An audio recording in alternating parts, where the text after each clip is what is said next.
नमस्ते दोस्तों, स्वागत है आपका टीचिंग रवि यूट्यूब चैनल पर।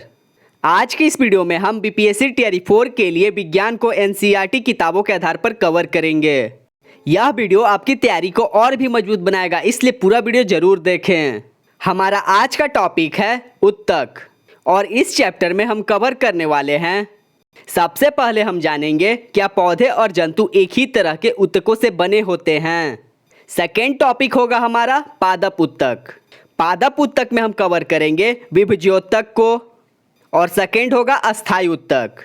और अस्थायी उत्तक में सबसे पहले कवर करेंगे सरल अस्थायी उत्तक और दूसरा जटिल अस्थायी उत्तक। तीसरा टॉपिक है हमारा जंतु उत्तक और जंतु उत्तक में हम कवर करने वाले हैं फर्स्ट एपिथीलियमी उत्तक और सेकेंड है संयोजी उत्तक और थर्ड है हमारा पेशीय उत्तक। चौथा टॉपिक है हमारा तंत्रिका उत्तक। वीडियो को पूरा जरूर देखें, नहीं तो आप ये सारे प्रश्न मिस कर देंगे जो एनसीईआरटी से लिया गया है। और ये सारे प्रश्न काफ़ी इम्पोर्टेंट हैं इस चैप्टर का। आप देख सकते हैं टोटल 50 प्रश्न हैं जो काफ़ी इम्पोर्टेंट होने वाले हैं इस चैप्टर का। जिससे प्रश्न बनते हैं सिर्फ उसे ही कवर करेंगे। वीडियो को लाइक करें, शेयर करें और चैनल को सब्सक्राइब करना ना भूलें। और इस क्लास का पीडीएफ आप टेलीग्राम से प्राप्त कर सकते हैं। तो चलिए बिना देरी के शुरू करते हैं आज का बेहद महत्वपूर्ण पाठ, अध्याय 6 उत्तक। और इस वीडियो को देखने के बाद दोबारा आपको यह चैप्टर पढ़ने की ज़रूरत नहीं पड़ेगी, क्योंकि इस चैप्टर से जो जो इम्पोर्टेंट पॉइंट्स बन सकते थे एग्जाम के लिए उन सभी को कवर किया गया है। आप देख सकते हैं सिर्फ आपका काम यही है कि जो जो पॉइंट हाईलाइट किया गया है वीडियो में उसे अपनी कॉपी में लिखना और उसे रिवीजन करना। फिर इसके बाद आपको यह टॉपिक पढ़ने की बिल्कुल भी ज़रूरत नहीं पड़ेगी। आप देख सकते हैं चैप्टर शुरू करने से पहले थोड़ा इसका बेसिक समझ लेते हैं, फिर इसके बाद हम सिर्फ इम्पोर्टेंट पॉइंट को ही कवर करेंगे। हमारा बेसिक पॉइंट फर्स्ट निकल कर आता है, एक कोशिक जीवों में सभी मौलिक कार्य एक ही कोशिका के द्वारा किए जाते हैं। तो याद रखिएगा, एक कोशिक जीवों में सभी मौलिक कार्य एक ही कोशिका द्वारा किए जाते हैं और इसका उदाहरण हो जाएगा अमीबा।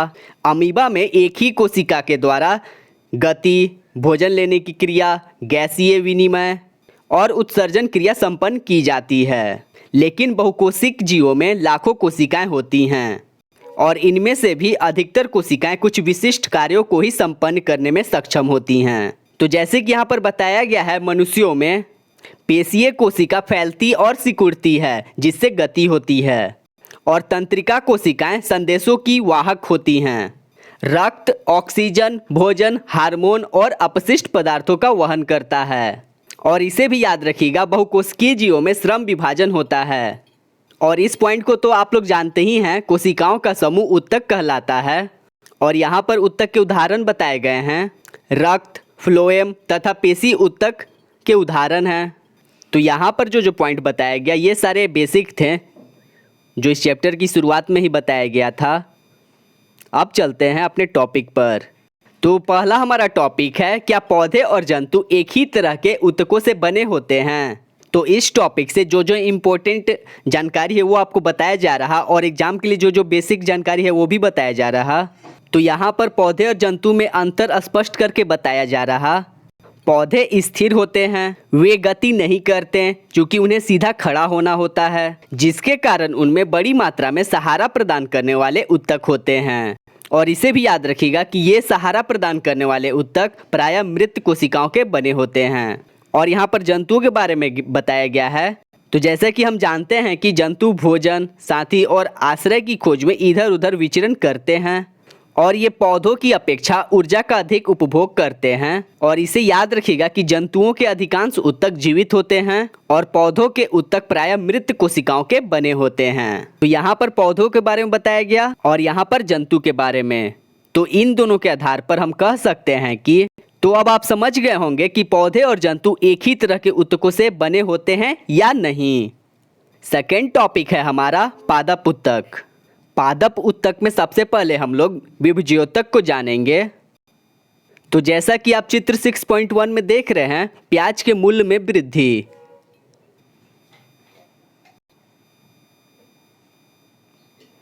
1000 first, 1000 second. तो आप देखकर समझ सकते हैं।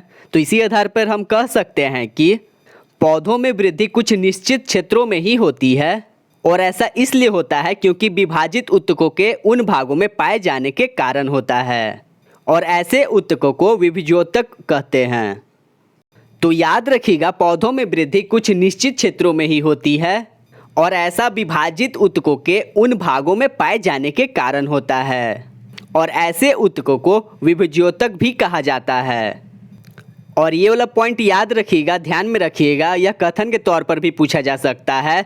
तो विभज्योतक की कोशिकाएं अत्यधिक क्रियाशील होती हैं, और उनके पास बहुत अधिक कोशिका द्रव्य, पतली कोशिका भित्ति और स्पष्ट केंद्रक होते हैं, और उनके पास रसधानी नहीं होती है। तो याद रखिएगा, विभज्योतक की कोशिकाएं अत्यधिक क्रियाशील होती हैं, और उनके पास बहुत अधिक कोशिका द्रव्य, पतली कोशिका भित्ति और स्पष्ट केंद्रक होते हैं, और उनके पास रसधानी नहीं होती। सेकेंड है हमारा अस्थायी ऊतक। तो इसमें से जो जो इम्पोर्टेंट है वो आपको बताया जा रहा। तो अभी तक हम लोगों ने जाना विभज्योतक को, और प्याज के मूल में वृद्धि, और आप चित्र 6.2 में देख सकते हैं किसी पौधे में विभज्योतक की स्थिति।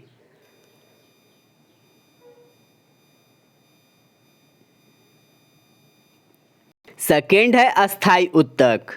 अस्थायी ऊतक एक विशिष्ट कार्य करती है और विभाजित होने की शक्ति को खो देती है, और जिसके फलस्वरूप वे अस्थायी ऊतक का निर्माण करती हैं। जैसा कि आप चित्र 6.3 में देख रहे हैं, तने का सेक्शन यानी काट। अस्थायी ऊतक में सबसे पहले अब हम जानेंगे सरल अस्थायी ऊतक। ये अस्थायी ऊतक के प्रकार हैं। ये फर्स्ट अस्थायी ऊतक है, सरल अस्थायी ऊतक, और ये है दूसरा जटिल अस्थायी ऊतक। तो सबसे पहले हम लोग सरल अस्थायी ऊतक को जान रहे हैं। तो फर्स्ट पॉइंट निकल के आता है, एपिडर्मिस के नीचे कोशिकाओं की कुछ परतें होती हैं जिसे सरल अस्थायी ऊतक कहते हैं। आप चित्र को देखकर समझ सकते हैं। तो जैसा कि चित्र में आप देख रहे हैं, एपिडर्मिस को उसके नीचे कुछ खाली स्थान है, जैसे कि आप कोशिकाओं के परतों को देख रहे हैं। तो यही है सरल अस्थायी ऊतक। तो याद रखिएगा, एपिडर्मिस के नीचे कोशिकाओं की कुछ परतें होती हैं जिसे सरल अस्थायी ऊतक कहते हैं, और ये वाला पॉइंट काफ़ी इंपॉर्टेंट है। तो ये एग्जाम में पूछा जा सकता है। तो याद रखिएगा, पैरेन्काइमा सबसे अधिक पाया जाने वाला सरल अस्थायी ऊतक है, और यह पतली कोशिका भित्ति वाली सरल कोशिकाओं का बना होता है, और ये जीवित कोशिकाएं हैं। तो यहाँ पर जो जो हाईलाइट किया गया था वो आपको बता दिया गया, और इसमें सबसे इम्पोर्टेंट ये पॉइंट है, पैरेन्काइमा सबसे अधिक पाया जाने वाला सरल अस्थायी ऊतक है। अगला हमारा इम्पोर्टेंट पॉइंट है, और ये लाइन को नोट कर ले, ये डायरेक्ट क्वेश्चन है। तो याद रखिएगा, पैरेन्काइमा ऊतकों में क्लोरोफिल पाया जाता है, जिसके कारण प्रकाश संश्लेषण की क्रिया संपन्न होती है, और स्थितियों में इन ऊतकों को क्लोरेन्काइमा कहा जाता है, यानी कि हरित ऊतक। तो पैरेन्काइमा ऊतकों में क्लोरोफिल पाया जाता है, और जिसके कारण प्रकाश संश्लेषण की क्रिया संपन्न होती है, और स्थितियों में इन ऊतकों को हरित ऊतक कहा जाता है। और यहाँ पर जो बात बताया जा रही है बेसिक है। तो जलीय पौधों में पैरेन्काइमा की कोशिकाओं के मध्य हवा की बड़ी गुहिकाएं होती हैं, जिसके कारण ये जल में उतराती हैं, और इस प्रकार के पैरेन्काइमा को एरेन्काइमा कहते हैं। अगला हमारा इम्पोर्टेंट पॉइंट है, तो इसे भी याद रखिएगा, पौधों में लचीलेपन का गुण एक अन्य अस्थायी ऊतक के कारण होता है, और इसका नाम है कॉलेनकाइमा। तो याद रखिएगा, पौधों में लचीलेपन का गुण एक अन्य अस्थायी ऊतक कॉलेनकाइमा के कारण होता है, जिसके कारण यह पौधों में विभिन्न भागों में बिना टूटे हुए लचीलापन लाता है। तो पौधों में लचीलेपन का कारण है कॉलेनकाइमा।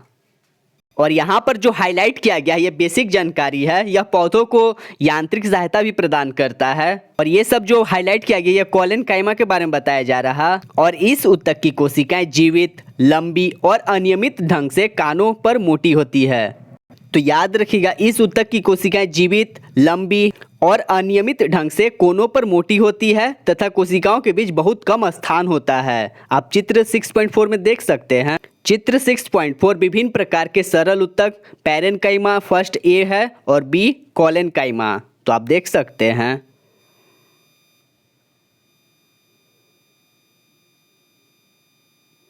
जैसे कि आप फिगर में देख रहे हैं, अंतराकोशिक स्थान। और इस पॉइंट को याद रखिएगा, यह कई बार एग्जाम में रिपीट हुआ है। एस्केलेरेनकाइमा के बारे में बताया गया है। तो एस्केलेरेनकाइमा यह उत्तक पौधों को कठोर एवं मजबूत बनाता है और नारियल के ऊपर रेशों को आपने देखा होगा, यह एस्केलेरेन उत्तक से बना होता है और इस उत्तक की कोशिकाएं मृत होती हैं। तो याद रखिएगा, एस्केलेरेनकाइमा पौधों को कठोर एवं मजबूत बनाता है और नारियल के रेशे युक्त छिलके एस्केलेरेन उत्तक के बने होते हैं और इस उत्तक की कोशिकाएं मृत होती हैं। ये लंबी और पतली होती है क्योंकि इस उत्तक की भित्ति लिग्निन के कारण मोटी होती है। तो ये सभी पॉइंट काफ़ी इम्पोर्टेंट है। चलिए आगे बढ़ते हैं और ये वाला पॉइंट चित्र 6.4 यानी कि एस्केलेरेनकाइमा के बारे में बताया गया है। जैसा कि आप चित्र 6.4 का सी में आप देख सकते हैं। जैसा कि आप चित्र 6.4 में देख रहे हैं, एस्केलेरेनकाइमा सरल छिद्र युग्म दर्शाया गया यहाँ पर चित्र में। तो ये वाला पॉइंट काफ़ी इंपॉर्टेंट है, तो इसे भी याद रखिएगा। एस्केलेरेनकाइमा उत्तक तने में, संवहन बंडल के समीप, पत्तों की सिराओं में तथा बीजों और फलों के कठोर छिलके में उपस्थित होता है। तो यह उत्तक तने में, संवहन बंडल के समीप, पत्तों की सिराओं में तथा बीजों और फलों के कठोर छिलकों में उपस्थित होता है और एस्केलेरेनकाइमा पौधों के भागों में मजबूती प्रदान करता है। जैसा कि आप चित्र 6.5 में देख रहे हैं, द्वार कोशिकाएं तथा एपिडर्मिस कोशिकाएं, पहला ए में दर्शाया गया है पार्श्व दृश्य और बी में दर्शाया गया है पृष्ठ दृश्य और बी में जो बताया गया है, दिखाया गया है, यह रक्षी कोशिका है और एस्टोमेटा भी है। और ए में आप देख सकते हैं एपिडर्मिस कोशिका को और रक्षी कोशिका को और यहाँ पर दर्शाया गया बी में एस्टोमेटा और रक्षी कोशिका। तो आप चित्र देखकर समझ सकते हैं कि कोशिका की बाहरी परत एपिडर्मिस है। अब चलते हैं, इससे जो जो इम्पोर्टेंट पॉइंट निकल के आ रहा है उसको जान लेते हैं। एपिडर्मिस प्रायः कोशिकाओं के एक परत की बनी होती है और शुष्क स्थानों पर मिलने वाले पादपों में एपिडर्मिस मोटी हो सकती है और ये वाला पॉइंट काफ़ी इंपॉर्टेंट है। तो इसे याद रखिएगा कि पौधों की पूरी सतह एपिडर्मिस की ढकी रहती है और यह पौधों के सभी भागों की रक्षा करती है। तो एक बार क्विक रिकैप कर लेते हैं और जो जो हाईलाइट किया गया उन सभी को एक बार पढ़ लेते हैं।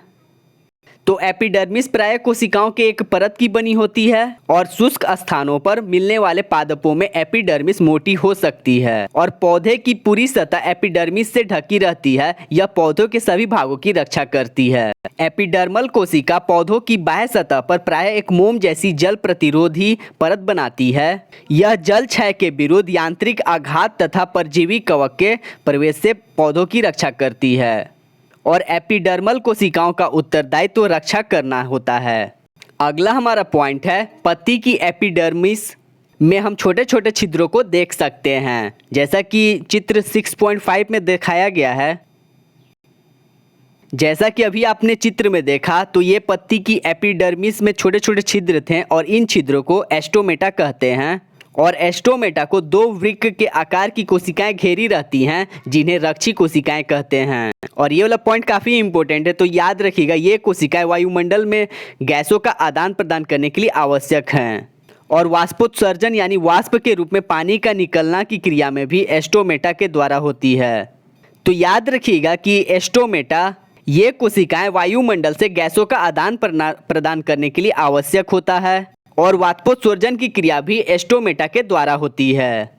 अगला हमारा इंपॉर्टेंट पॉइंट है, जड़ों की एपिडर्मल कोशिकाएं पानी को सोखने का कार्य करती हैं और ये वाला जो लाइन बताया गया इसे ध्यान में रखिएगा। मरुस्थलीय पौधों की बाहरी सतह वाले एपिडर्मिस में क्यूटीन का लेप होता है। तो याद रखिएगा इसे, मरुस्थलीय पौधों की बाहरी सतह वाले एपिडर्मिस में क्यूटीन का लेप होता है। तो जैसा कि आप चित्र 6.6 में देख रहे हैं रक्षी उत्तक को,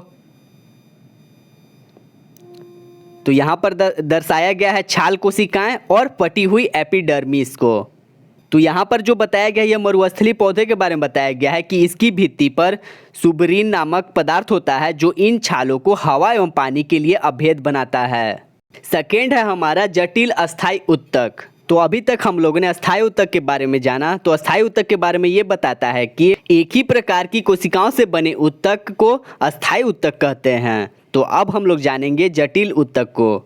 तो तो जटिल ऊतक एक से अधिक प्रकार की कोशिकाओं से मिलकर बने होते हैं और ये सभी एक साथ मिलकर एक इकाई की तरह कार्य करते हैं। तो अब आप समझ गए होंगे अस्थायी ऊतक और जटिल ऊतक के बारे में। तो याद रखिएगा कि एक ही प्रकार की कोशिकाओं से बने ऊतक को अस्थायी ऊतक कहते हैं और जटिल ऊतक एक से अधिक प्रकार की कोशिकाओं से मिलकर बने होते हैं। जाइलम और फ्लोएम इसी प्रकार के जटिल ऊतकों के उदाहरण हैं। तो जटिल ऊतक के उदाहरण हो जाएंगे जाइलम और फ्लोएम, और इन दोनों को संवहन ऊतक भी कहते हैं क्योंकि ये मिलकर संवहन बंडल का निर्माण करते हैं। संवहन ऊतक जटिल पौधों की एक विशेषता है जो कि उनको अस्थायी वातावरण में रहने के अनुकूल बनाती है। तो यहाँ पर जो बताया गया ये थोड़ा बेसिक था। जटिल अस्थायी ऊतक जाइलम ट्रैकिड, वाहिका, जाइलम पैरेन्काइमा और जाइलम फाइबर से मिलकर बना होता है। आप इन्हें चित्र 6.7 ए बी सी में देख सकते हैं। ए ट्रैकिड है, बी वाहिका है और सी जाइलम पैरेन्काइमा। और ये वाला भी पॉइंट काफ़ी इंपॉर्टेंट है, तो याद रखिएगा पैरेन्काइमा भोजन का संग्रह करता है और जाइलम फाइबर मुख्यतः सहारा देने का कार्य करता है। और फ्लोएम 5 प्रकार के अवयवों से मिलकर बना होता है जिसमें चालनी कोशिकाएं, चालनी नलिका, साथी कोशिकाएं, फ्लोएम पैरेन्काइमा तथा फ्लोएम रेशो से मिलकर बना होता है। और ये वाला हाईलाइट वाला हिस्सा काफ़ी इंपॉर्टेंट है, तो इसे याद रखिएगा। फ्लोएम पत्तियों से भोजन को पौधे के विभिन्न भागों तक पहुंचाता है। तो याद रखिएगा फ्लोएम पत्तियों से भोजन को पौधों के विभिन्न भागों तक पहुंचाता है और फ्लोएम रेशो को छोड़कर फ्लोएम कोशिकाएं जीवित कोशिकाएं हैं। तो यहाँ तक हमारा 2 टॉपिक कंप्लीट होता है। अब चलते हैं तीसरे टॉपिक पर। तीसरा टॉपिक है हमारा जंतु ऊतक। तो इसमें से जो इम्पोर्टेंट पॉइंट निकल रहा वो आपको बताया जा रहा। तो रक्त और पेशियाँ दोनों ही हमारे शरीर में पाए जाने वाले ऊतकों के उदाहरण हैं और इनके कार्य के आधार पर हम विभिन्न प्रकार के जंतु ऊतकों के बारे में विचार कर सकते हैं। जैसे कि फर्स्ट है हमारा एपिथीलियमी। तो सबसे पहले हम लोग अब जानेंगे एपिथीलियमी ऊतक के बारे में। तो याद रखिएगा जंतु के शरीर को ढकने या बाह्य रक्षा प्रदान करने वाले ऊतक एपिथीलियमी ऊतक हैं और एपिथीलियम शरीर के अंदर स्थित बहुत से अंगों और गुहिकाओं को ढकते हैं। तो इन दोनों में ये वाला पॉइंट इंपॉर्टेंट है कि जंतु के शरीर को ढकने या बाह्य रक्षा प्रदान करने वाले ऊतक को एपिथीलियमी ऊतक कहते हैं। और यहाँ पर कुछ पे उनके उदाहरण बताए गए हैं। तो त्वचा, मुंह, आहार नली, रक्तवाहिनी, नली का अस्तर और फेफड़ों की कुपिका, वृक्कीय नली आदि सभी एपिथीलियमी ऊतक से बने होते हैं। तो याद रखिएगा त्वचा, मुंह, आहार नली, रक्तवाहिनी, नली का अस्तर, फेफड़ों की कुपिका, वृक्कीय नली आदि सभी एपिथीलियमी ऊतक के बने होते हैं। और एपिथीलियमी ऊतक जंतु के शरीर को ढकने या बाह्य रक्षा प्रदान करने वाले ऊतक होते हैं। एपिथीलियमी ऊतक की कोशिकाएं एक दूसरे से सटी होती हैं और ये एक अनवरत परत का निर्माण करती हैं। आप चित्र 6.9 में देख सकते हैं विभिन्न प्रकार के एपिथीलियमी ऊतक को।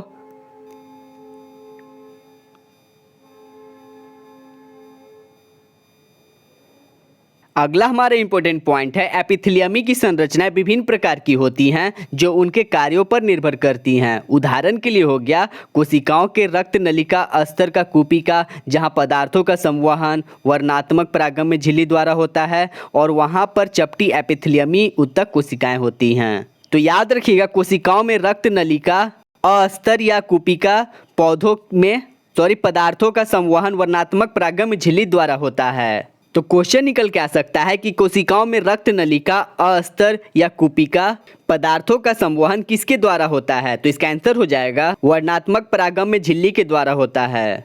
अगला हमारा पॉइंट है आहार नली तथा मुंह का अस्तर सिल्की एपिथीलियम से ढका होता है और शरीर का रक्षणात्मक कवच अर्थात त्वचा इन्हीं सिल्की एपिथीलियम से बनी होती है। तो याद रखिएगा आहार नली तथा मुख का अस्तर सिल्की एपिथीलियम से ढका होता है और शरीर का रक्षात्मक कवच अर्थात त्वचा इन्हीं सिल्की एपिथीलियम से बनी होती है। और त्वचा की एपिथीलियमी कोशिकाएं इनको कटने या फटने से बचाने के लिए कई परतों में व्यवस्थित होती हैं। तो ये भी पॉइंट काफ़ी इम्पोर्टेंट है, तो इसे याद रखिएगा कि शरीर का रक्षणात्मक कवच त्वचा सल्की एपिथीलियम से बनी होती है और अगले पॉइंट में बताया गया है कि घनाकार एपिथेलियम वृक्कीय नली तथा लार ग्रंथि की नली के अस्तर का निर्माण करता है, जहां यह इसे यांत्रिक सहायता प्रदान करता है। तो ये कुछ ज़्यादा इंपॉर्टेंट नहीं है, ये सिर्फ बेसिक बताया गया है।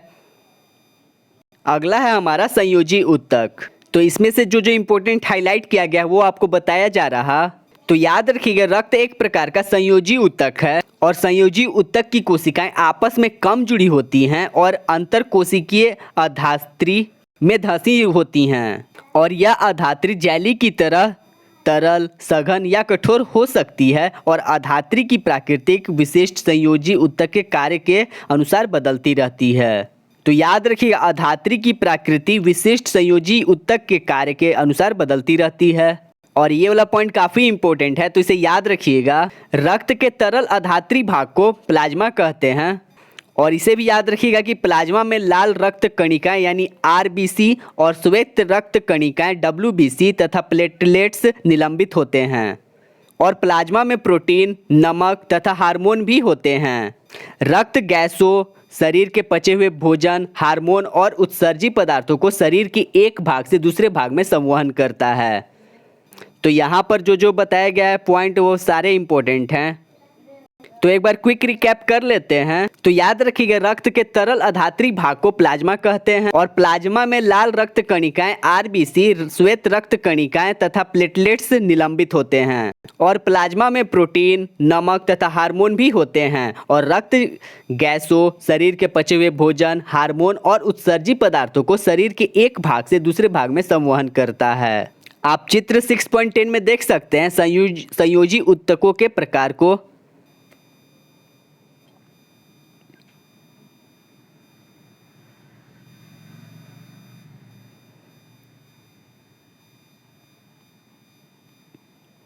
आप लाल रक्त कणिका को देख सकते हैं।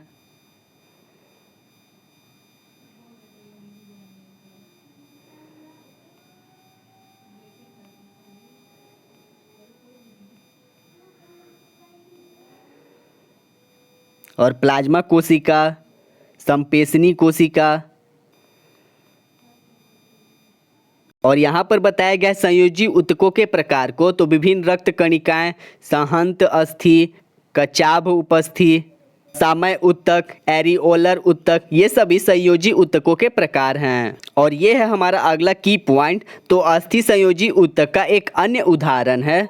यह पंजर का निर्माण कर शरीर को आकार प्रदान करता है। तो इसे याद रखिएगा कि अस्थि संयोजी ऊतक का एक अन्य उदाहरण है। यह पंजर का निर्माण कर शरीर को अलग आकार प्रदान करता है। अस्थि ऊतक मांसपेशियों को सहारा देता है और शरीर के अन्य भाग अंगों को सहारा देती है। अस्थि ऊतक मजबूत और कठोर होता है। और ये वाला पॉइंट काफ़ी इंपॉर्टेंट है, तो याद रखिएगा, अस्थि कोशिकाएं कठोर अधात्री में धंसी होती हैं जो कैल्शियम तथा फास्फोरस से बनी होती हैं। तो याद रखिएगा, अस्थि कोशिकाएं कठोर अधात्री में धंसी होती हैं जो कैल्शियम तथा फास्फोरस से बनी होती हैं। और यहाँ पर बताया गया है कंडरा के बारे में। तो एक अन्य प्रकार का संयोजी ऊतक कंडरा है जो कि अस्थियों से मांसपेशियों को जोड़ता है। और कंडरा मजबूत तथा सीमित लचीलेपन वाले रेशेदार ऊतक होते हैं। तो याद रखिएगा, कंडरा एक संयोजी ऊतक है जो अस्थियों में मांसपेशियों को जोड़ता है और कंडरा मजबूत तथा सीमित लचीलेपन वाले रेशेदार ऊतक होते हैं। और उपस्थि संयोजी ऊतक होता है जिसमें कोशिकाओं के बीच पर्याप्त स्थान होता है। तो यहाँ पर जो जो जानकारी बताया गया है उपस्थि के बारे में बताया गया है। तो उपस्थि एक संयोजी ऊतक होता है। और इसे भी याद रखिएगा, उपास्थि इनकी ठोस अधात्री प्रोटीन और शर्करा की बनी होती है। यह अस्थियों के जोड़ों को चिकना बनाती है। और उपास्थि नाक, कान, कंठ और श्वास नली में भी उपस्थित होती है। तो एक बार क्विक रिकैप कर लेते हैं। तो याद रखिएगा, उपास्थि एक अन्य प्रकार का संयोजी ऊतक होता है जिसमें कोशिकाओं के बीच पर्याप्त स्थान होता है। और उपास्थि का ठोस अधात्री प्रोटीन और शर्करा की बनी होती है। यह अस्थियों को जोड़ने का और चिकना बनाती है। यह अस्थियों के जोड़ों को चिकना बनाती है। और उपास्थि नाक, कान, कंठ और श्वास नली में भी उपस्थित होती है। अगला हमारा इंपॉर्टेंट पॉइंट है एरिओलर संयोजी ऊतक त्वचा और मांसपेशियों के बीच, रक्त नलिका के चारों ओर तथा नसों और अस्थि मज्जा में पाया जाता है। तो याद रखिएगा एरिओलर संयोजी ऊतक त्वचा और मांसपेशियों के बीच रक्त नलिका के चारों ओर तथा नसों और अस्थि मज्जा में पाया जाता है और इसका काम यह होता है कि यह अंगों के भीतर की खाली जगह को भरता है और आंतरिक अंगों को सहारा प्रदान करता है और ऊतकों की मरम्मत में सहायता करता है। अगला पॉइंट है हमारा वसा का संग्रहण करने वाला वसामय ऊतक त्वचा के नीचे आंतरिक अंगों के बीच पाया जाता है। तो याद रखिएगा वसा का संग्रहण करने वाला वसामय ऊतक त्वचा के नीचे आंतरिक अंगों के बीच पाया जाता है। तीसरा है हमारा पॉइंट पेशीय ऊतक। तो पेशीय ऊतक लंबी कोशिकाओं का बना होता है जिसे पेशीय रेशा भी कहा जाता है। यह हमारे शरीर में गति के लिए उत्तरदायी है और पेशियों में एक विशेष प्रकार की प्रोटीन होती है जिसे सिकुड़ने वाले प्रोटीन कहते हैं, जिसके संकुचन एवं प्रसार के कारण गति होता है। तो एक बार क्विक रिकैप कर लेते हैं।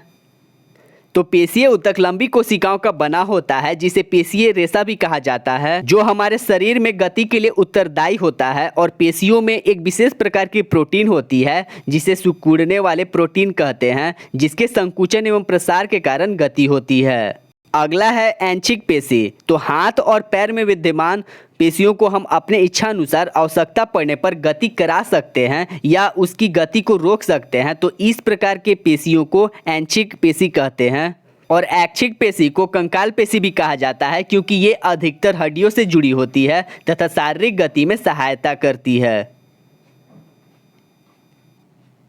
और इस ऊतक की कोशिकाएं लंबी, बेलनाकार, शंखा रहित और बहुनाभीय होती है। तो एक बार क्विक रिकैप कर लेते हैं। उसके बाद इसके बारे में बताया गया है ऐच्छिक जो नहीं गति करता उसके बारे में बताया गया यहाँ पर नीचे वाला पॉइंट में। ऐच्छिक पेशी को हम कंकाल पेशी भी कहते हैं क्योंकि ये अधिकतर हड्डियों से जुड़ी होती है तथा शारीरिक गति में सहायक होती है और इसे रेखित पेशी भी कहते हैं। और इस ऊतक की कोशिकाएं लंबी, बेलनाकार, शाखा रहित और बहुनाभीय होती है। और यहाँ पर जो बेसिक जानकारी बताया गया उसे भी जान लेते हैं। आहार नली में भोजन का प्रवाह या रक्त नलिका का प्रसार एवं संकुचन जैसी गतियाँ ऐच्छिक नहीं हैं, क्योंकि इन गतिविधियों को हम स्वयं संचालित नहीं कर सकते हैं, अर्थात हम इन गतियों को इच्छा अनुसार प्रारंभ या बंद नहीं कर सकते हैं। और ये वाला पॉइंट काफ़ी इंपॉर्टेंट है, तो इसे याद रखिएगा कि चिकनी पेशियाँ अथवा अनैच्छिक पेशियाँ इनकी गति को नियंत्रित करती है, जैसा कि चित्र 6.11 का बी में आप देख सकते हैं। यहाँ पे पेशीय ऊतक, रैखित पेशी, चिकनी पेशी और कॉर्डिक यानी हृदय पेशी को दर्शाया गया है। आप देख सकते हैं चित्र में। चिकनी पेशियाँ और अनैच्छिक पेशियाँ ये आँख की पलक, मूत्रवाहिनी और फेफड़ों की श्वसन में भी पाए जाते हैं। अगला हमारा पॉइंट है हृदय की पेशियाँ जीवन भर लयबद्ध होकर प्रसार एवं संकुचन करती रहती हैं और इस अनैच्छिक पेशियों को हृदय पेशी कहा जाता है। हृदय की पेशियाँ कोशिकाएं बेलनाकार, शाखाओं वाली और एक केंद्रकीय होती हैं। अगला टॉपिक है हमारा तंत्रिका ऊतक। तो इस टॉपिक से जो इम्पोर्टेंट पॉइंट निकल रहे हैं वो आपको बताया जा रहा। तो जैसा कि हम जानते हैं कि मस्तिष्क, मेरुरज्जु तथा तंत्रिकाएं सभी तंत्रिका ऊतकों की बनी होती हैं और तंत्रिका ऊतक की कोशिकाओं को तंत्रिका कोशिका या न्यूरॉन कहा जाता है। और इस पॉइंट को याद रखिएगा, यह पॉइंट काफ़ी इंपॉर्टेंट है। तो न्यूरॉन में कोशिकाएं केंद्रक तथा कोशिका द्रव यानी साइटोप्लाज्मा होते हैं। तो याद रखिएगा न्यूरॉन में कोशिका केंद्रक तथा कोशिका द्रव होते हैं और तंत्रिका ऊतक की कोशिकाओं को तंत्रिका कोशिका या न्यूरॉन कहा जाता है। आप चित्र 6.12 में देख सकते हैं न्यूरॉन तंत्रिका ऊतक की इकाई को। अगला हमारा इंपॉर्टेंट पॉइंट है तंत्रिका रेशे से गुजरने वाली संवेदना को तंत्रिका स्पंदन कहते हैं और तंत्रिका का स्पंदन हमें इच्छानुसार अपनी पेशियों की गति करने में सहायता करता है। तो ये वाला पॉइंट काफ़ी इंपॉर्टेंट है, तो इसे याद रखिएगा कि तंत्रिका का स्पंदन हमें इच्छानुसार अपनी पेशियों की गति करने में सहायता करता है। तो इसी पॉइंट के साथ हमारा यह चैप्टर कंप्लीट होता है।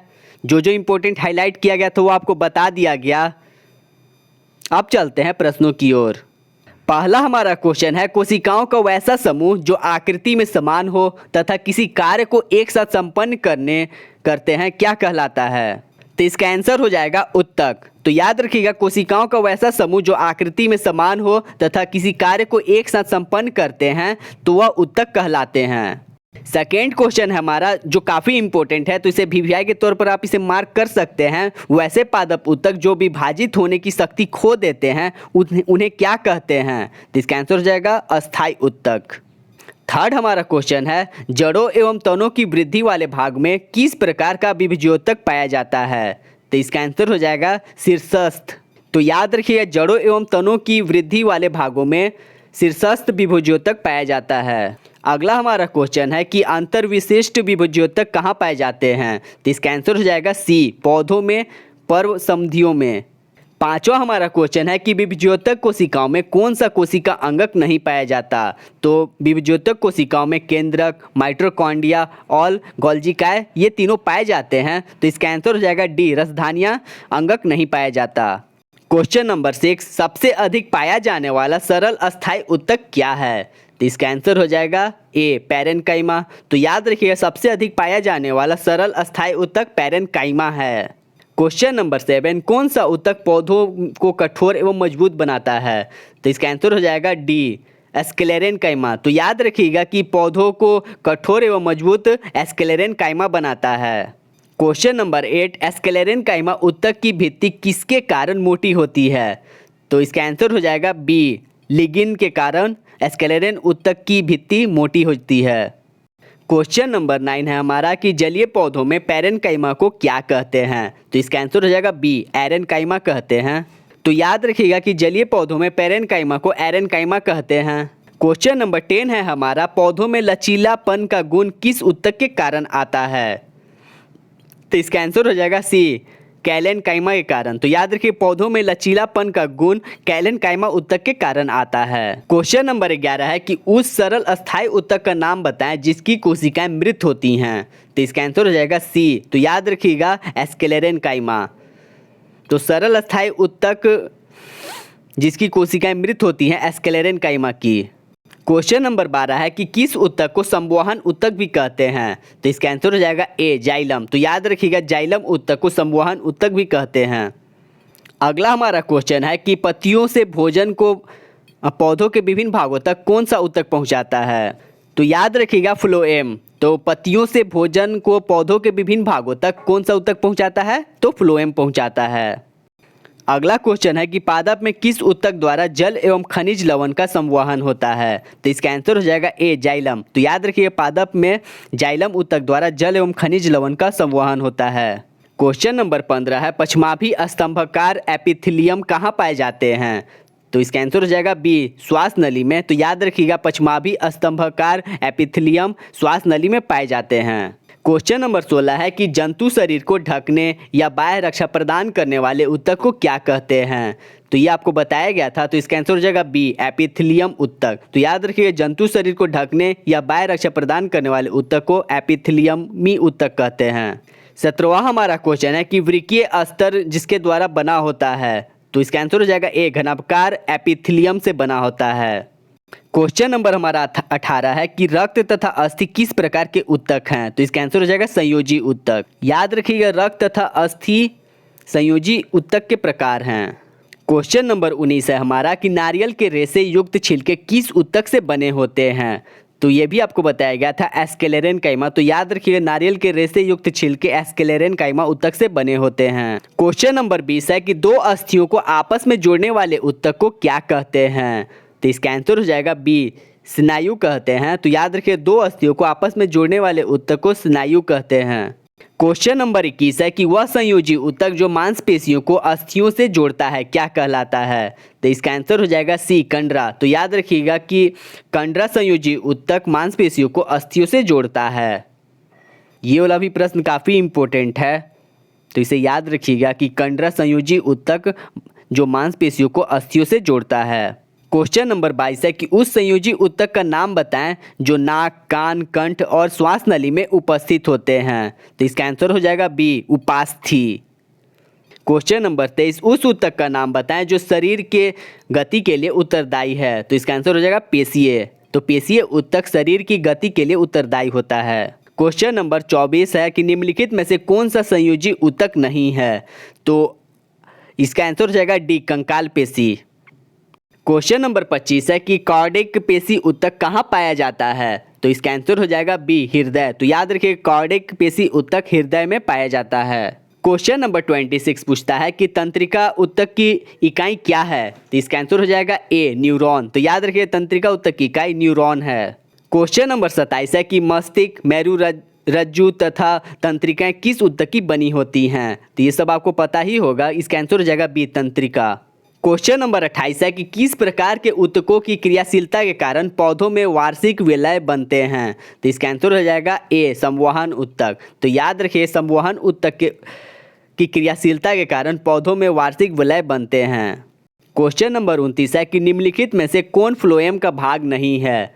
तो इसका आंसर हो जाएगा सी, जाइलम ट्रैकिड। तो याद रखिएगा कि चिकनी कोशिका, फ्लोएम पैरेन्काइमा और चालनी नलिका ये सभी फ्लोएम के भाग हैं और इनमें से जाइलम ट्रैकिड फ्लोएम का भाग नहीं है। क्वेश्चन नंबर 30 है कि आहार नली तथा मुंह का अस्तर किस एपिथेलियम से ढका होता है? तो इसका ये सब अभी आपको बताया गया था। इसका आंसर हो जाएगा ए, सल्की एपिथेलियम से।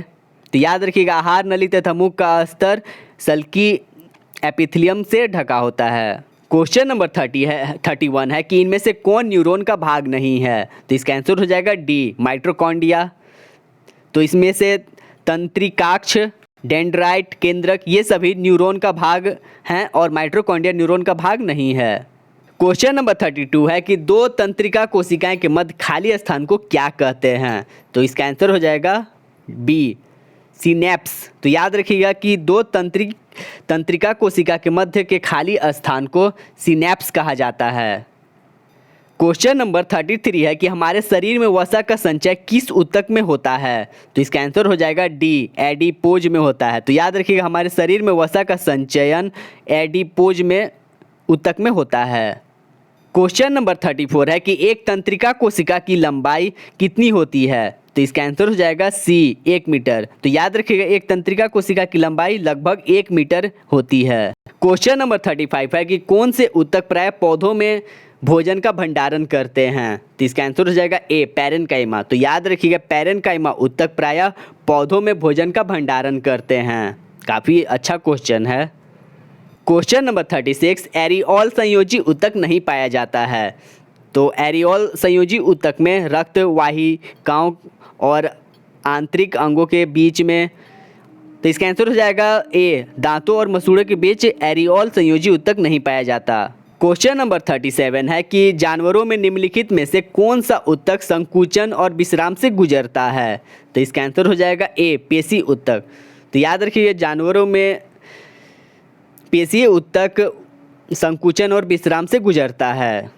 क्वेश्चन नंबर 38 है कि निम्नलिखित में से कौन आरेखित पेशी ऊतक की विशेषता नहीं है? तो इसका आंसर हो जाएगा डी, यह आकार में बेलनाकार होते हैं। क्वेश्चन नंबर 39 है कि निम्नलिखित में से कौन रैखित पेशी का गुण नहीं है? तो इसमें आपको डायरेक्ट आंसर बताया जा रहा। तो इसका आंसर हो जाएगा डी, ये प्राकृतिक में अनैच्छिक होते हैं। यहाँ पर ए बी सी में जो बताया गया है ये रेखित पेशी के गुण हैं। इन पेशियों को कंकाल पेशी भी कहा जाता है। ये अधिकतर हड्डियों से जुड़ी होती है और इनकी कोशिकाएं बेलनाकार तथा बहुनाभीय होते हैं। तो इसका आंसर हो जाएगा डी।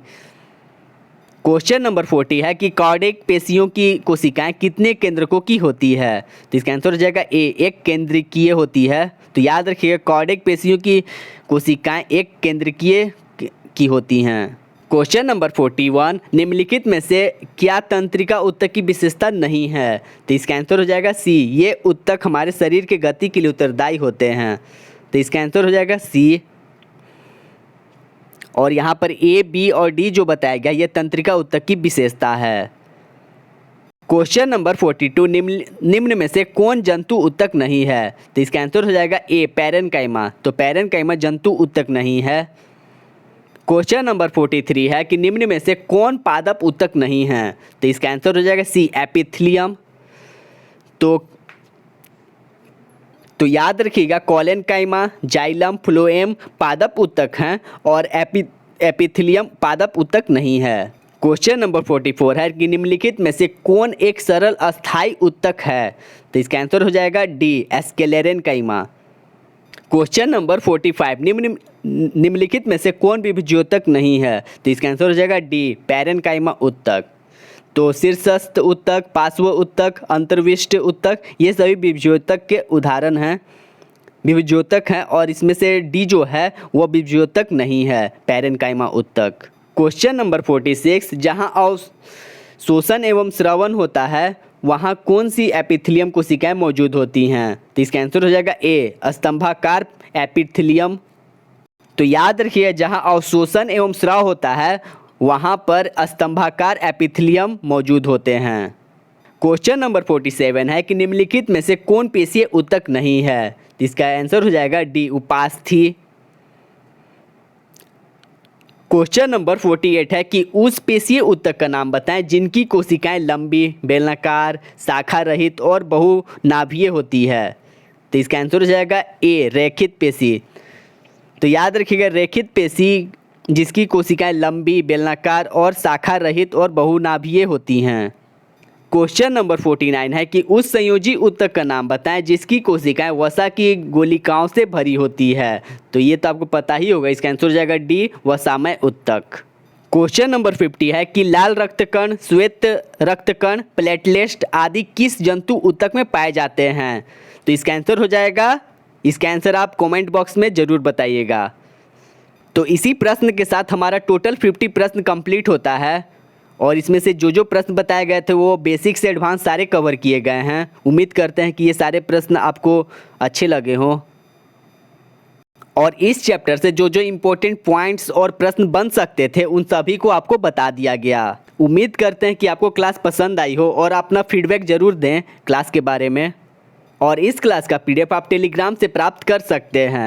वीडियो पसंद आई हो तो लाइक करें, शेयर करें और चैनल को सब्सक्राइब करना ना भूलें। हम मिलेंगे अगले वीडियो में। आपका दिन शुभ हो, तब तक के लिए नमस्ते।